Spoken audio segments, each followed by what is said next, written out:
up, musicologists? Welcome to Amari Music Talk. I'm Richard Cole, and today is the day that the Around the World, I can't talk, so excited. The Around the World in a Day Deluxe Edition has been released, and got my CD today. Probably at some point I'll get the vinyl version. I know there was a comment from a previous viewer was like, hey, notice you got vinyl. How come you don't talk about the vinyl?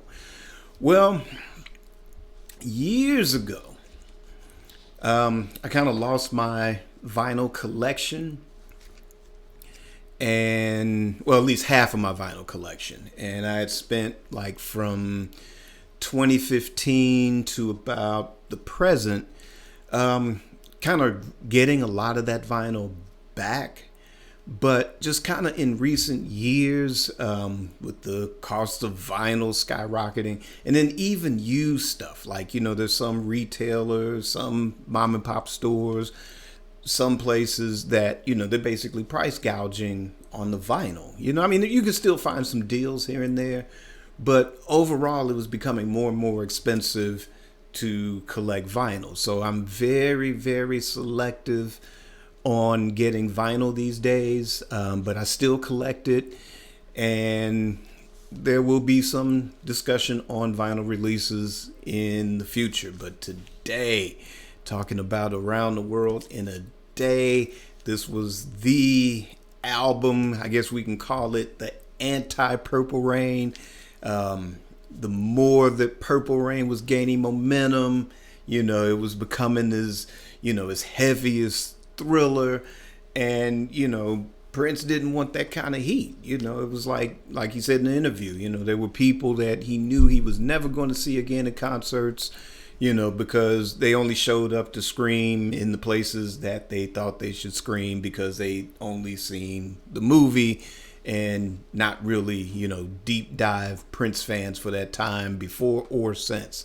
So, he records this album, and I don't know. I think my initial excitement of this album started with an issue of Rolling Stone did like a little small article about the listening party for Around the World in a Day, and the way that the songs were described, comparing it to the Beatles, say like a Sgt. Pepper's Lonely Hearts Club Band, Magical Mystery Tour, things like that. That kind of piqued my curiosity as far as the album. Once I got the album back in 1985, I mean, it was different. I mean, I probably knew I wasn't getting Purple Rain 2, but I don't know. I think for me at that time, even looking back now, like, the whole 1999, Dirty Mind was my gateway, but Dirty Mind controversy, but especially 1999 and that whole era, the Times, What Time Is It, Vanity 6 album, that was kind of my go-to. That was sort of like the peak of, I don't know what you would call it, the myth, the myth of Prince, where it was just the image. There were no interviews like, you younger viewers would get in the 90s, maybe starting from the mid 90s on, where he was a little bit more open, sometimes little on that cryptic tip that kind of at times got annoying. But back then there were no interviews, little to no interviews. And like I said, you were just stuck with that myth and that image. And, being 17 back in 83, that was exciting. That was, it drew us in, and, it kind of laid the foundation of things to come. But this album kind of let me know we weren't getting those type of albums ever again. He was always going to challenge expectations. And for me, at 59 now, yeah, I got plenty of good memories from the 80s, but the 90s are just as exciting, musicology era, just as exciting. 2010, Artificial Age, those albums are just as exciting.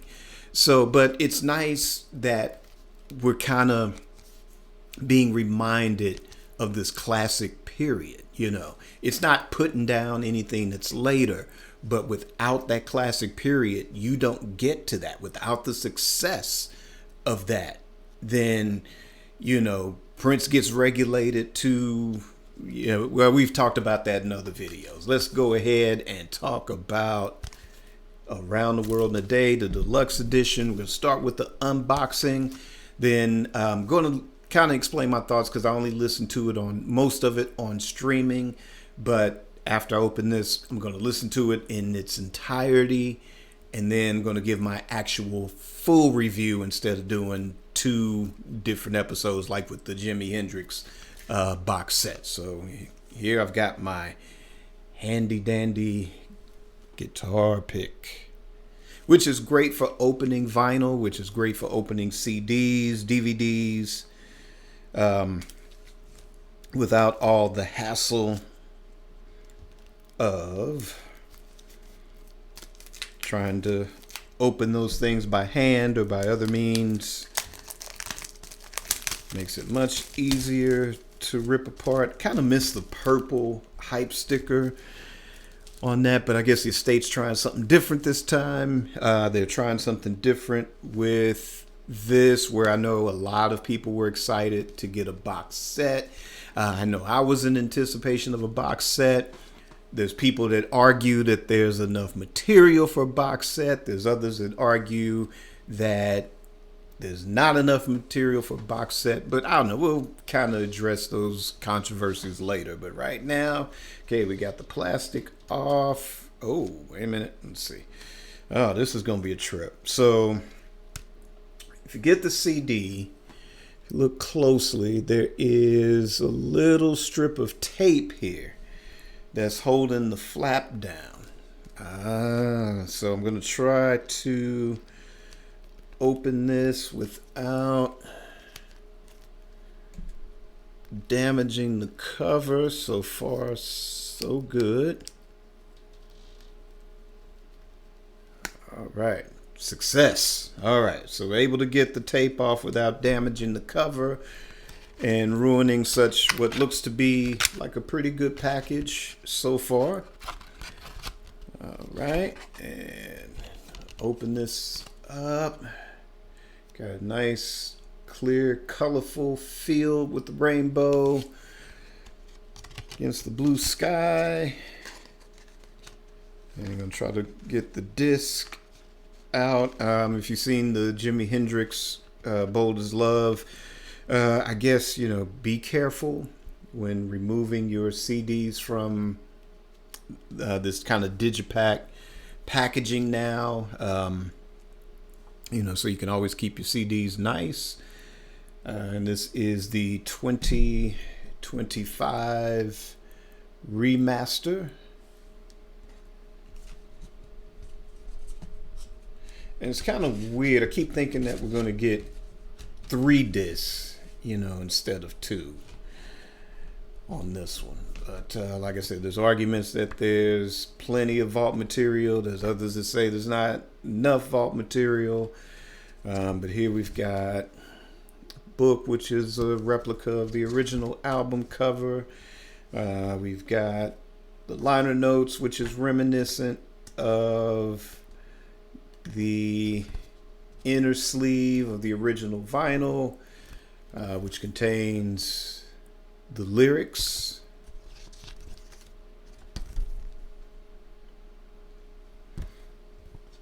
Okay. And sort of presented better to me than the original inner sleeve of the vinyl. Lyrics are clear and readable. And like I said, showing this breaks down all the single mixes and extended mixes, 12-inch versions of the singles that were released from this album, plus a few bonus things. You've got for the Tears in Your Eyes, which here it's described as the hits and the B-sides version. Actually, this version It was Prince, Wendy, and Lisa recorded a video that was exclusive at the time to Live Aid, since Prince and the Revolution did not perform a live concert during that massive event back in 1985. Just like they didn't participate in We Are the World, the song, they donated the song. Here they donated the video to it. And I think you can catch that on Prince's YouTube site. I think that video still exists somewhere. But definitely check that out. It's nice. But you also have the original studio recording For the Tears in Your Eyes that was only exclusive to the We Are the World album that was released in 1985 as well. All right. So let's see. We saw disc 1. We saw the booklet. And for me, what was worth the price of admission, we've got the B-sides, remastered B-sides, and mixes. All right, so I only listened to some select tracks on streaming. I listened to the title track, Around the World in a Day. I listened to Condition of the Heart, and I listened to that on streaming through Apple Music, on the Beats earbuds. And where I've got my phone set up, whatever I play on Apple Music, if Adobe Atmos Mix exists, it automatically defaults to playing that particular mix. So unbeknownst to me, or what I forgot as I was listening to it, thinking I was just going to listen to the regular mix, I'm listening to the Adobe Atmos mix. And again, shout out to Chris James, the engineer extraordinaire. And like I said, probably at this stage next to Russell Elevato, who was the excellent engineer for all of D'Angelo's music. Chris James is my favorite engineer, along with Russell Elevato. And again, another superb, excellent job on the Adobe Atmos mix. Like I said, I only heard Around the World in a Day, Condition of the Heart. Let's see, what else did I listen to from the original album? I think it was just those two. This morning, driving into work, I listened to the B-sides and a lot of the extended mixes. The fresh dance mix of Pop Life, if I remember correctly, that was mixed by Sheila E. originally.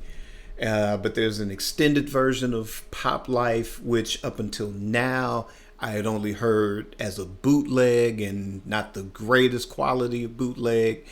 But it's nice to have this version in superb quality and properly remastered. And let's see what else. The Paisley Park, the extended version of that I got to listen to. America, the 12-inch version of that. You heard my review of that over the summer. If not, we'll discuss it again.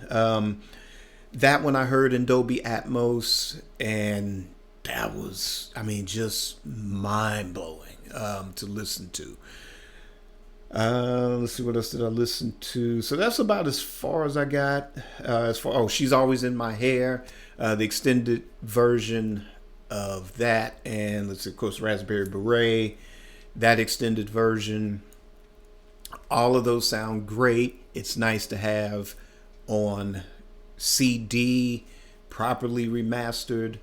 So from here, what I'm going to do is actually listen to this in its entirety, take some notes, and meet right back here during this episode, and we'll get the full review of Around the World in a Day, the extended deluxe version, and talk about the album, talk about was this a great idea for packaging? Would we have wanted another box set? And go from there. So, see you in a few. All right, so given the album the complete listening experience, and I'm going to talk about it now. All right, so we'll start with the remaster of the original album. The title track, Around the World in a Day. The drums are definitely deeper than the original CD. Probably even deeper than what I remember the original vinyl. Both on CD and on Dolby Atmos. This is a phenomenal listening experience, especially with all the exotic instruments that are being used on this track. The way it's engineered, like I said, both on the remaster and on the Dolby Atmos, is very, very immersive. Just deep. I mean, and the instrument choices on this really lend themselves to this new style of engineering. Like I said, from what I remember of the original vinyl, I'll eventually get the remastered vinyl at some point, but I doubt that I would be disappointed in the vinyl mix of this. But I mean, it's just absolutely amazing. I'm going to go deeper into the Dolby Atmos version a little bit later, but you can't go wrong with both listening experiences with the title track. Paisley Park, the track breathes much better. You kind of get a better sense of the Beatles influence. To me, this track, listening to it remastered, to me, it's more like the Beatles with Led Zeppelin guitars. Probably what would have made this track better, to me, would have been live drums. I mean, because the Linn drum machine, it keeps perfect time the way Ringo would have kept perfect time.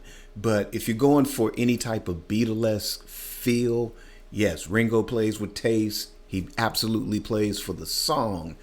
And his imaginative drum feels is what gave a lot of those Beatles songs its character as well. And I think maybe doing something like that with live drums and, Prince doing something imaginative with some feels, I think would have elevated Paisley Park to like an even better track. But with the master or the remaster and the Dolby Atmos, this is an amazing track to listen to, for me, more so than the original vinyl. All right, so we come to Condition of the Heart. Probably since this album came out, like I said, it hadn't been my go-to album because it's like right there in between Purple Rain and Parade. But I think if I had an absolute favorite, listening to it, all these, 40 years, Condition of the Heart, it's definitely my favorite from the very beginning. And especially with the remaster and the Dolby Atmos, it's definitely one of his finest piano pieces, if not my absolute favorite piano piece from Prince on this. But the remaster, it definitely elevates the recording. All of the instruments, all of the layered voices, everything is heard. The piano is better separated from the vocal on this.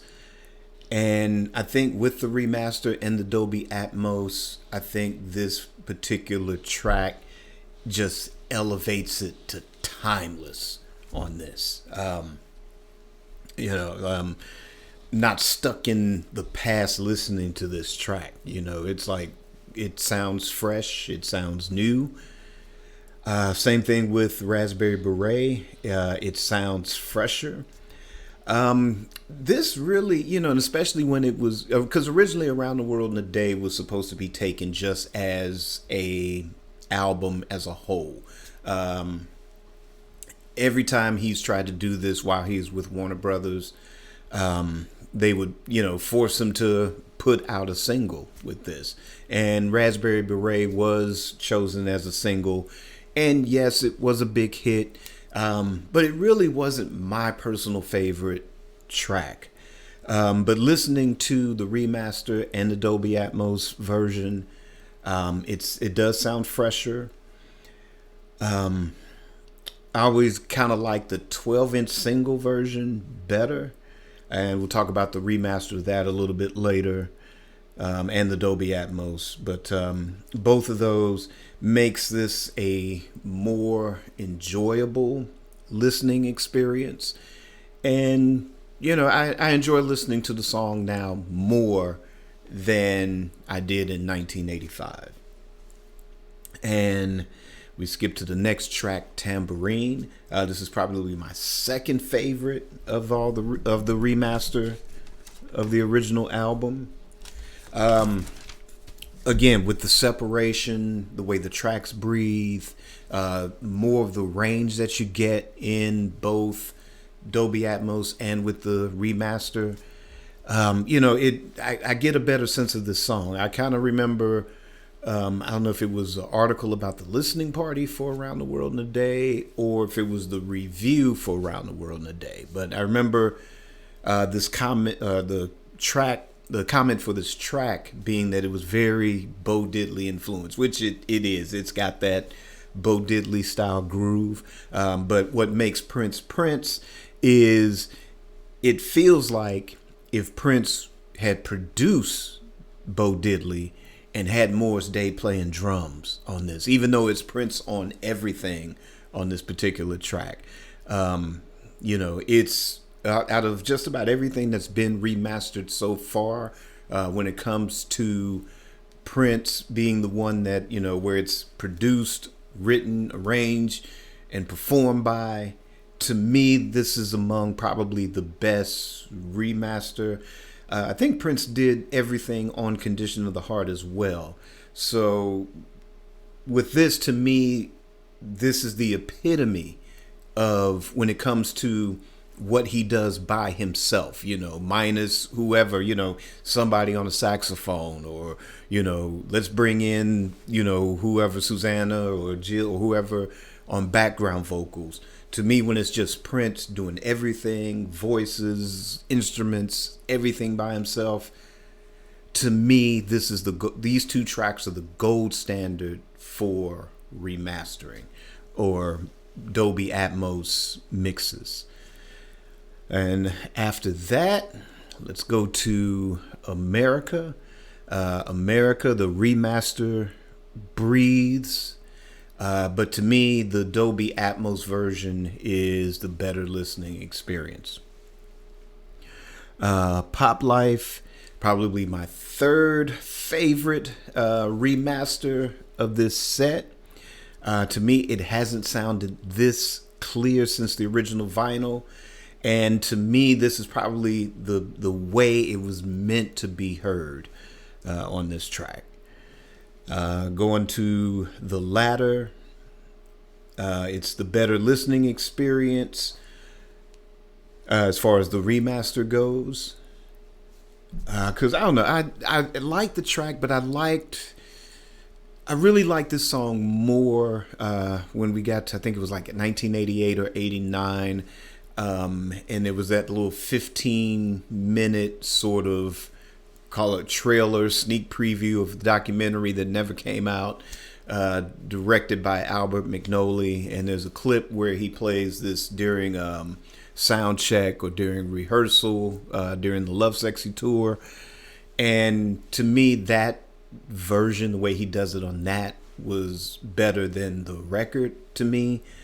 But even as far back as 85, I mean, it was a nice track, but it was kind of like, Son of Purple Rain almost. And to me, Purple Rain was sort of the better track on this. But with the latter, the best listening experience is the remaster or the Dolby Atmos. And then we come to Temptation. This was a favorite track of mine when the album came out. It was more, the remaster has more range. You get the full effect of the song with the remaster. Prince plays guitar with taste because a lot of stuff is kind of thrown to Eddie M on the saxophone.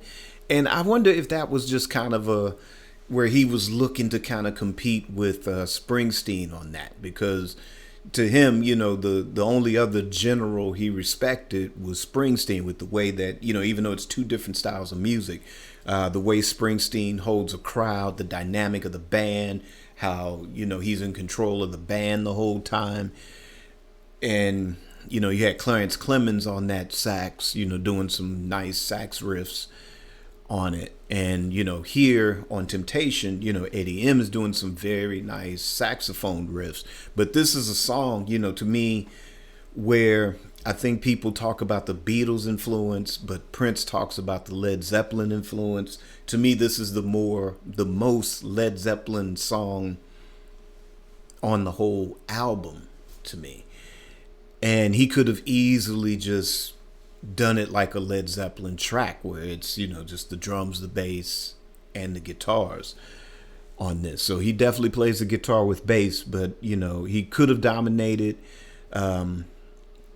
But to me, this track, it feels more like, Little Richard, James Brown, Maceo Parker, and Led Zeppelin walked into a studio together and came up with this track.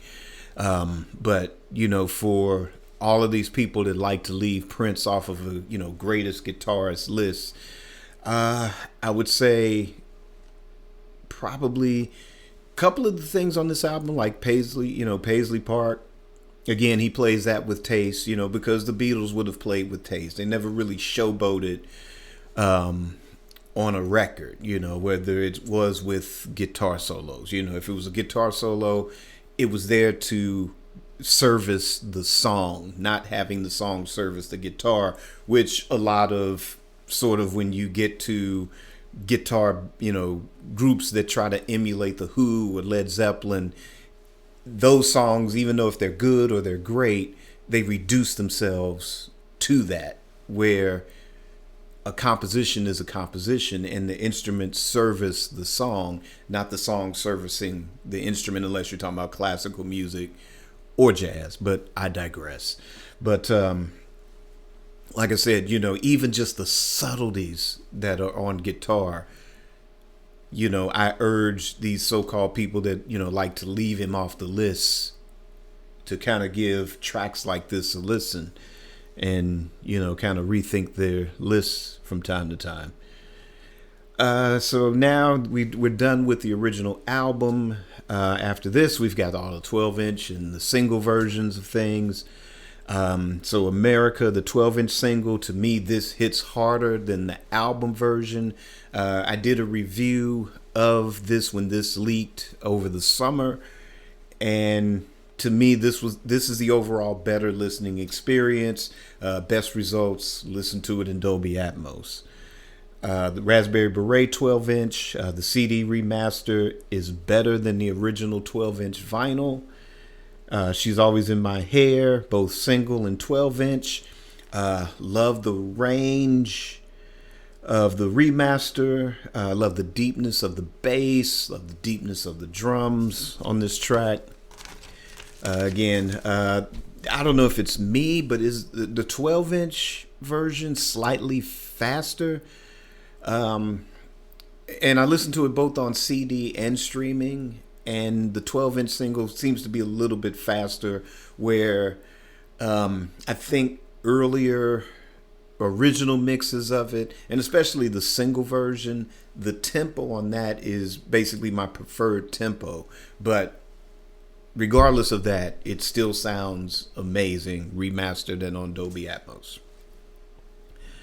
All right, so we come to the Paisley Park 12-inch.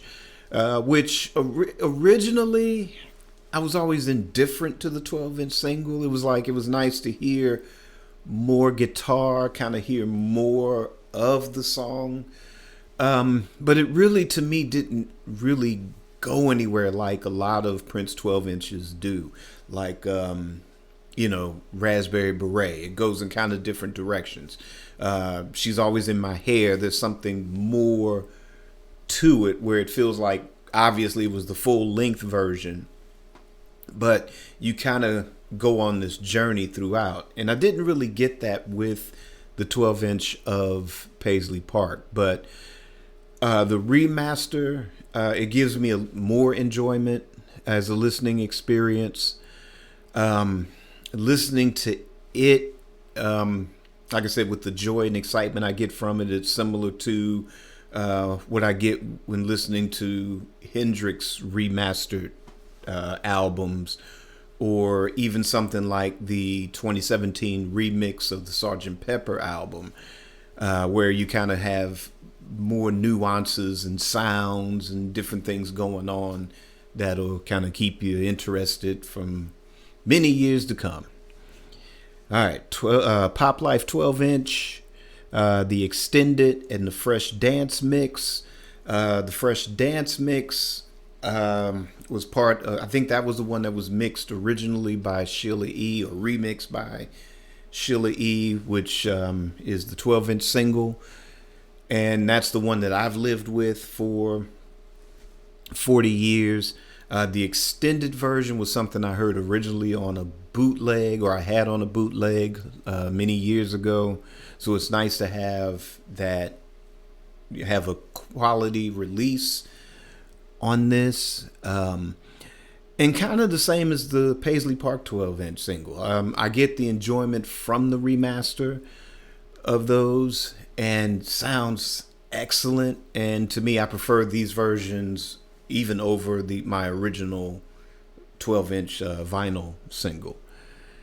And Hello, both the single and the extended version. To me, there's not much difference in sound from the original 12-inch. It's nice to have it on a CD with the rest of the tracks as part of one big, complete package. Listening to the 45, the single version, I forgot about the little subtle differences there are in the mix between the single and the 12-inch. Because I think I just prefer the 12-inch single because it's the full length version of that song. And then there's all kind of things that are going on. There's like little funk vamps throughout. I always love the little speech at the end about cruel words. Something that we definitely, need to listen to Prince on this, even in 2025, because words are definitely not shoes. They're weapons and tools of destruction, and your time is boring unless you're putting something down, and, that's real. So, even in 2025, those words still ring true. But, like I said, I'll listen to the single version even more now with the remaster on this one.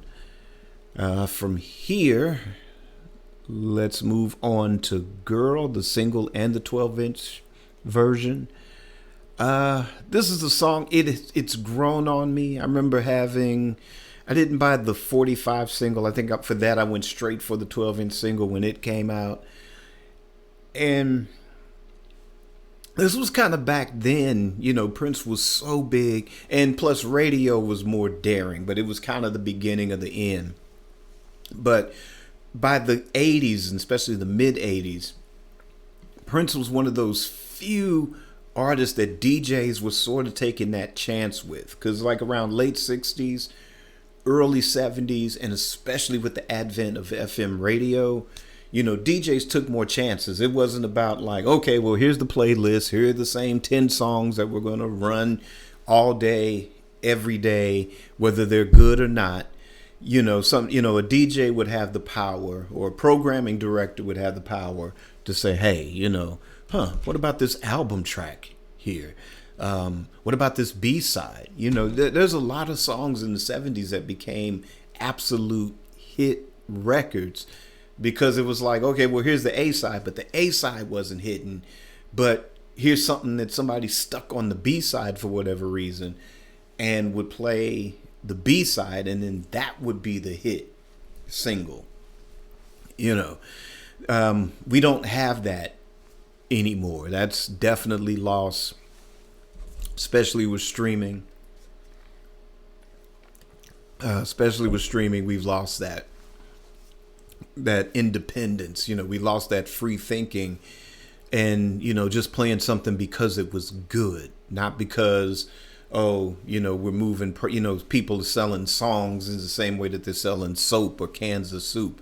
It's soup, but it's whatever package is on it, and the soup might not be the greatest in the world. But this was, like I said, the kind of the beginning of the end, that sort of independence and free thinking.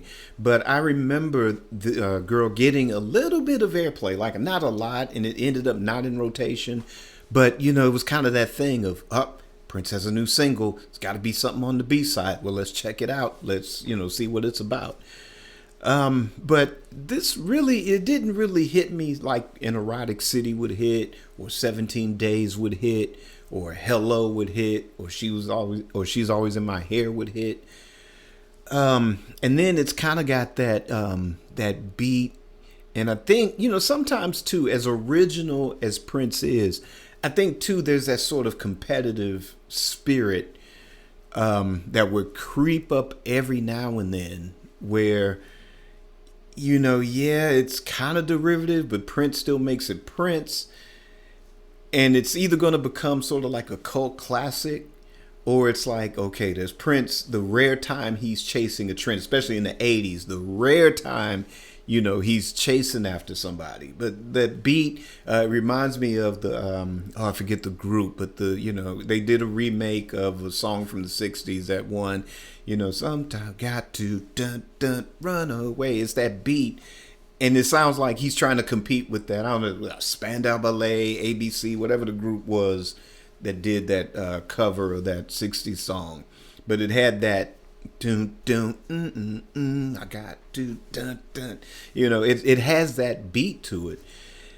And it's just kind of like it kind of came and went. But all of that being said, this was the track that it kind of grew on me over the years. It's kind of a quaint, it's a very quaint track. Very, very quaint track. But the remaster, it breathes. And it has more range than the original vinyl. So again, this becomes more of an enjoyable listening experience. All right, so we're going to wrap up the CDs with For the Tears in Your Eyes. This is the Around the World Today, the We Are the World version. The remaster to this song, the range of it and the way that it's remastered, it sounds like it would fit a Parade box set more than it would an Around the World in a Day deluxe edition.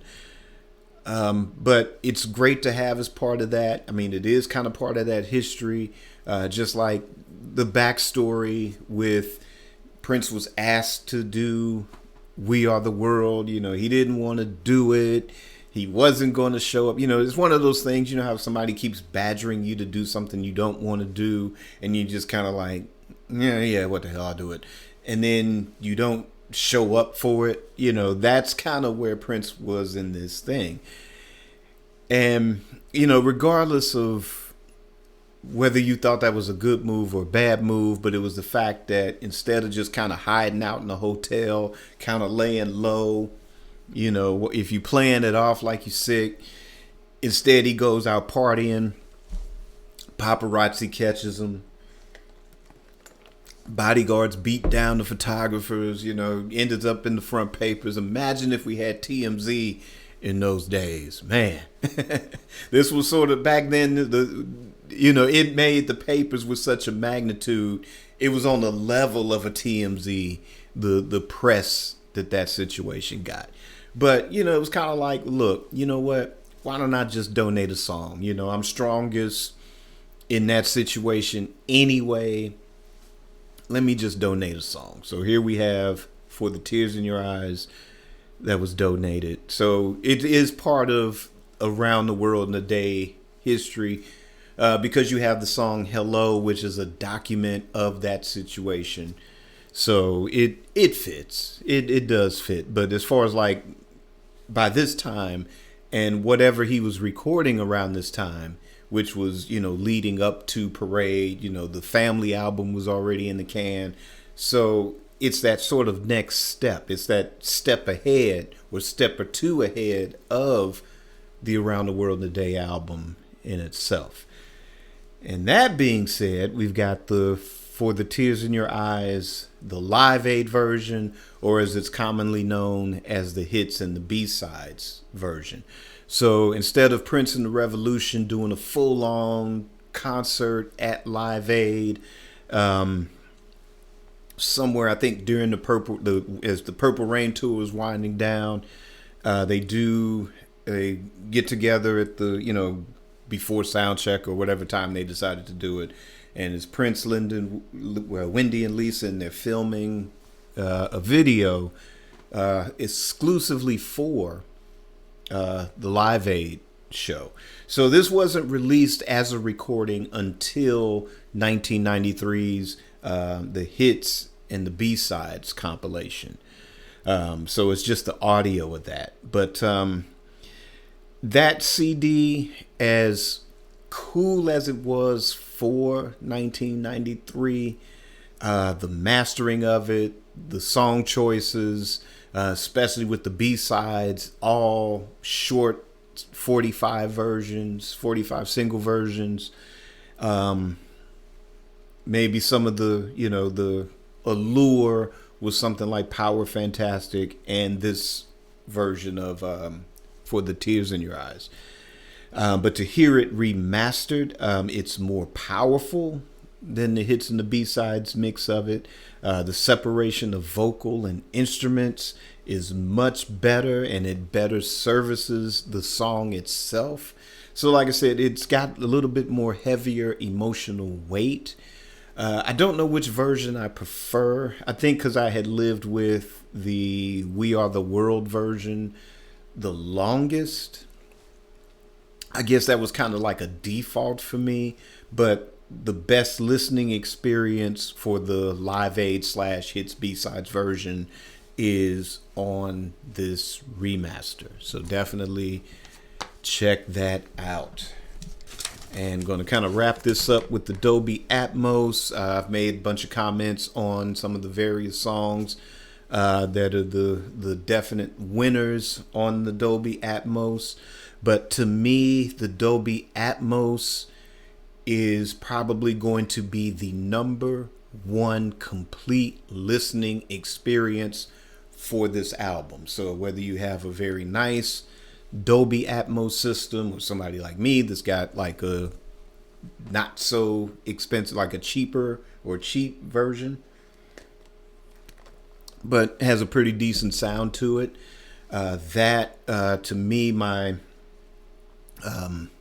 Beats earbuds, they're Dolby Atmos compatible. So both of those, I get a very complete listening experience, an enjoyable listening experience. So if you have either one of those things, if you listen on streaming, a streaming service like, I think, Tidal, Apple Music, I don't think Spotify yet.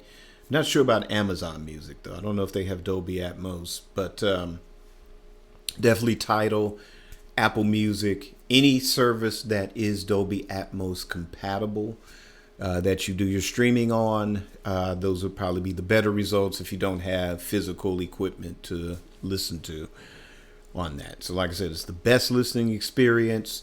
Condition of the Heart is probably the MVP of this album on Dolby Atmos, while again, like I said, mentioned Tambourine, America sounds great. What else? Like I said, as far as the Dolby Atmos, it's complete. Like, Prince was about albums, and especially this time, the majority of the albums had a concept, whether it was a definite concept or a loose concept. Something like this in the format of Dolby Atmos, or even just the remastered CD. But since we're on the Dolby, This is meant to be heard as a complete whole, and that's how it was originally intended. But again, the Warner Brothers forced them to put out singles. So we got Raspberry Beret as a single, we got Pop Life as a single, we had America as a single. But I would say let's go back to Prince's original intent and to listen to this album from beginning to end. And the technology is caught up to the best way to listen to that, and that's the Dolby Atmos. And while it's still considered that album in between Purple Rain and Parade, which means it often gets lost in the shuffle, both the remaster and Dolby Atmos mix, to me, it takes this album completely out of time. It takes it out of 1985. So when I listen to this, just like with the Purple Rain Dolby Atmos, I'm no longer in 1984 when I listen to it. I don't get zapped back to 1984. And here, I don't get zapped back to 1985 anymore. It's one of those things, it's it's timeless, and it demands a reevaluation. Probably the way that, now we're kind of getting this sort of resurgence with Wings. When Paul McCartney was, going solo in the 70s and decided to put together Wings, those first few albums, whether it was the two solo albums, McCartney and Ram, especially Ram, where they were always dissed, by the critics, even though they sold, even though they kind of, whether it was US or UK, reached the top of the charts. It was just kind of, the albums were dismissed. The band Wings, with the exception of probably Band on the Run and Venus and Mars and the live tour in '76, the band was kind of just dismissed. But when you get to like the late 90s, when you get to the early 2000s, when you get to now, those albums have an influence. Ram has an influence. Everything that we consider indie music. McCartney, almost about the same time as Stevie Wonder, but definitely long before Prince was doing what we call the DIY, the do-it-yourself approach, playing all the instruments on the album, doing the majority of the voices on the album. Paul McCartney and Stevie Wonder were, the two most high profile that were doing that. Later the dude from Boston had recorded the entire album himself and had to put the band together later once they got the record deal. So like I said, Ram kind of being that example to where now, like I said, all the indie music now kind of, points out that album as a major, major influence, even though critically it didn't get the love that it should have, but now even looking back, even critics looking back are like, we were wrong about that. But with Around the World in a Day, like I said, we take it out of time, and here we are 40 years later. I think with this remaster, I think it's the right time for this to be rediscovered as, reevaluated as, taking a bold step, where it's kind of like people were expecting Purple Rain 2.0. With this album, this went totally to the left. It's like, okay, my most diehard fans are going to be the only ones to keep up with this. But I think, if you look at somebody like D'Angelo, when you listen to Condition of the Heart, this is what he was chasing. The Beatles influence that is on Around the World in a Day. D'Angelo was probably chasing that in the realm of Black Messiah. To me, which I thought in a lot of ways, pulling off that Beatles influence on some of the tracks, to me pulls it off better because he did put more of D'Angelo in it, Where it's kind of like with Prince, it was like, yeah, you obviously hear the Beatles in some of the tracks. But like I said, giving Paisley Park that example, it's like, yeah, if he played the drums live, it would have been more like a Beatles track, but it's a Beatles track with a Lynn drum machine on top of it, which again, it works, it services the song in that way. But I think, hopefully, I'm going to predict that hopefully some young musicians at some point, I don't know whether they're grade school now or junior high or high school, discovers this album and gets influenced by it in, a challenge to them to try to do something as original or taking a foundation that's been built. And that's something that's sorely lacking in music across the board. That is something that is totally missing. And two, again, a challenge to these people that have been brainwashed by Rolling Stone. And I mean, even as far back as the 70s, music is universal. These so-called heroes that you have, were heavily influenced by the blues. Granted, somebody like Jimmy Page, John Paul Jones, they were, trained musicians and were very versatile, could do jazz, could do blues, could do classical and things like that. You hear Jimmy Page on the Goldfinger soundtrack, from way back when. And, but with Rolling Stone, it's this thing to where, you're growing up in the suburbs somewhere, where there's not a lot of diversity, especially probably early 70s, mid 70s, especially, there's just or has never been that type of diversity. And it's like you got these cats on your wall, and that's cool. That's cool that you got these heroes and stuff like that. But it's like, it's okay for them to be influenced by the blues. It's okay for them to be influenced and emulate the Beatles. But when you get Prince doing it, when you get a Lenny Kravitz doing it, it turns into blasphemy like that. And it's like, part of the reason I do this show is to kind of like keep it balanced, keep it fair. It's like, yeah, I enjoy the Beatles. Yeah, I enjoy Led Zeppelin. But, and I know where, the Stones be the first to tell you, there's a clip of the Stones on Shindig, and they bring out Howlin' Wolf to do a few songs or to do a song and stuff like that, letting it's like, yeah, y'all screaming at us, but this is where we get the music from. This is why you screaming at us, that type of thing. And like I said, when you get a, it always becomes this dismissive thing. It's like, oh, well, here's Funkadelic, here's Parliament. Oh, that's disco. Nah, son, that ain't no disco, And to me, something like Maggot Brain is, I'd prefer that over Stairway to Heaven. And I like Led Zeppelin 4, and I like Stairway to Heaven, and it's a damn good track. And it is one of the it is one of the greatest guitar solos ever. But I'm not going to dismiss Maggot Brain, because to me it's just as important, and it's just as influential, and it's just as powerful. In a lot of cases, probably even more so. Even more so.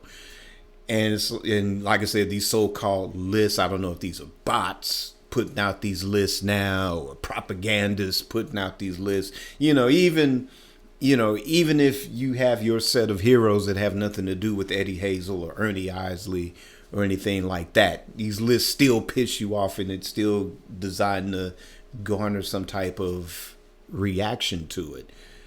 But, like I said, being dismissive because, an artist is just as moved by Led Zeppelin or just as moved by the Beatles to try to, keep that going. You don't, I never heard anybody, get on Harry Connick Jr. for wanting to be like Frank Sinatra. There's lots of Frank Sinatra phrasing in the way that he sings. And it's like, I don't hear like, oh, he's just trying to be another Frank Sinatra. Oh, how dare he? Oh, he just sucks. He's just terrible. No, it's like he's keeping a sound alive that's still good. It's just these radio stations, corporations, record companies, there's always, this must be fresh. This must be this must be that. And just like Rolling Stone brainwashes, the kids in the suburbs since the 70s, now we've got, even with younger generations, and we've always been like, oh, well, that's old music. And then when you hit college, you kind of get the point most of the time, like, oh, well, wait a minute, this is old, but it's great. This brings me joy. It brings me peace. And, it's like I said, if somebody's trying to keep traditional jazz or bebop jazz alive, if somebody's trying to keep funk alive, if somebody's trying to keep classical music, classical music hasn't gone anywhere. It just doesn't hit the top of the charts, or, Taylor Swift hasn't caught on to it. So, it's like, it must not be music, or it's just old, or it's just dismissive. But, it's all still good music. This is still a good album. No, it's not Purple Rain. And like I said, even myself, it was an album that got lost in the shuffle between Purple Rain and Parade. But, and also to the, there should have been a box set. Oh, there should have been more vault tracks. Oh, there should have been more of this and that. You know what? It's like, we're at a weird time, and I hate to turn this into a soapbox, but we're going to wrap this one up. We've, just in the past month or a couple of months, we've lost some of the, some very, or just this year, we've lost some very creative people, Sly Stone, Brian Wilson, just recently, D'Angelo, and now Jelly Bean Johnson. And it's like we're losing, these artists, but at the same time we're hit with the flood of memories that music is, that music has given.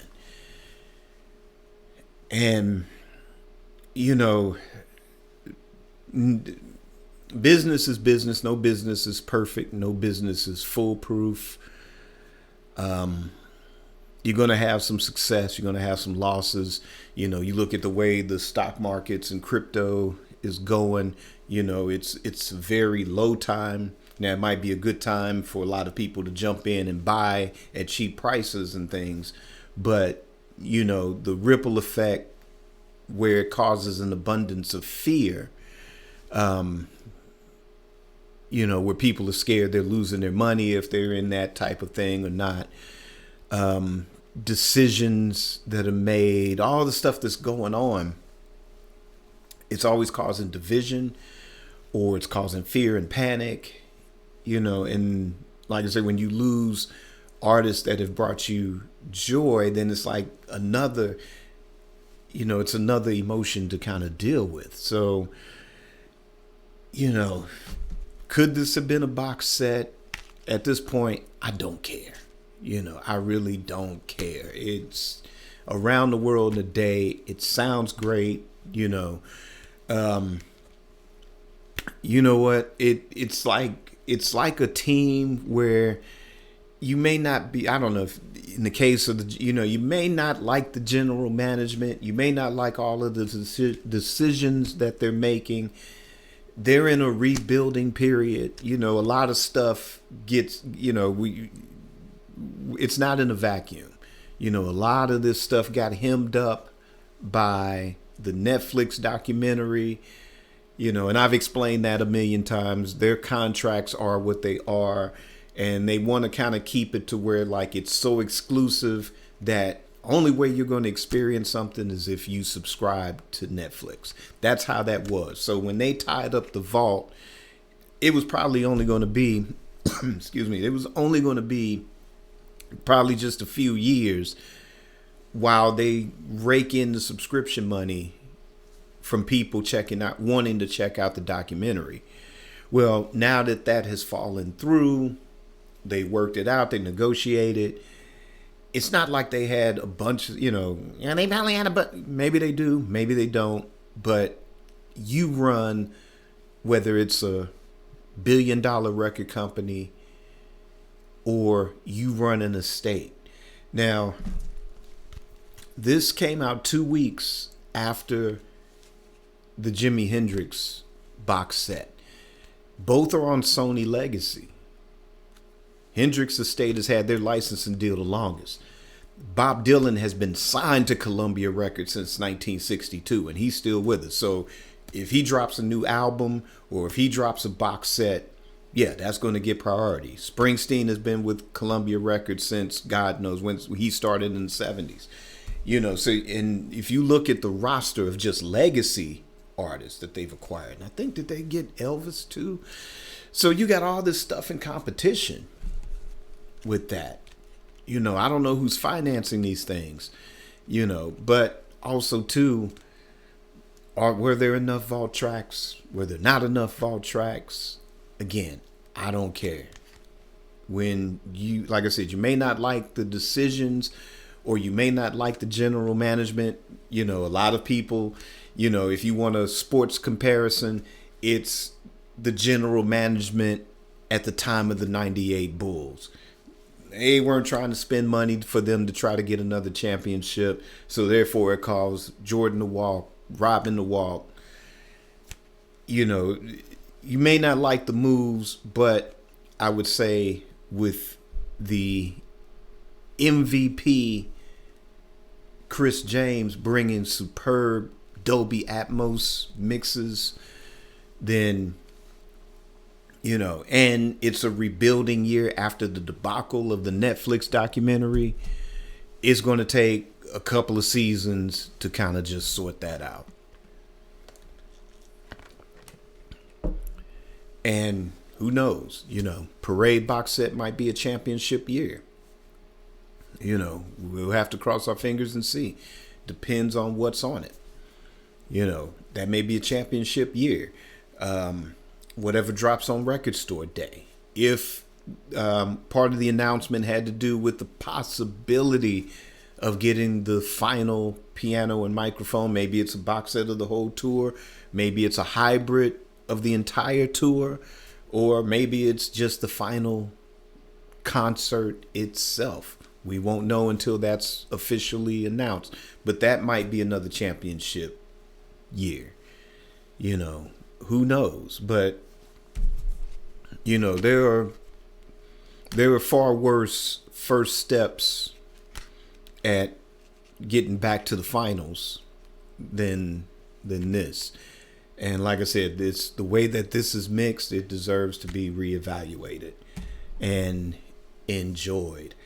And like I said, you try to run a $1 billion company, you try to run a multi-million-dollar estate, it's not as easy as one thinks. I'm not even going to sit here and pretend that I would know how to do it. If they called and said, hey, we want you at the table and making decisions on what we could and could not release, I couldn't honestly do it. I have enough trouble with my own little rinky-dink tracks. Rinky-dink, but albeit funky. But like I said, it takes time, and there's other states that have had their ups, they've had their downs, they've had their missteps. Check out my video. The fans aren't being heard.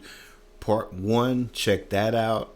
Even the biggest band in the world right now, it's like they got some stuff that's out or coming out, but it's not the Rubber Soul box set. So you're not the only ones out there. But yeah, I'm digressing, and it is very, very late. And go get this Around the World in a Day Deluxe Edition. Go listen to it on Dolby Atmos. Till next time, like, subscribe, hit the notification bell.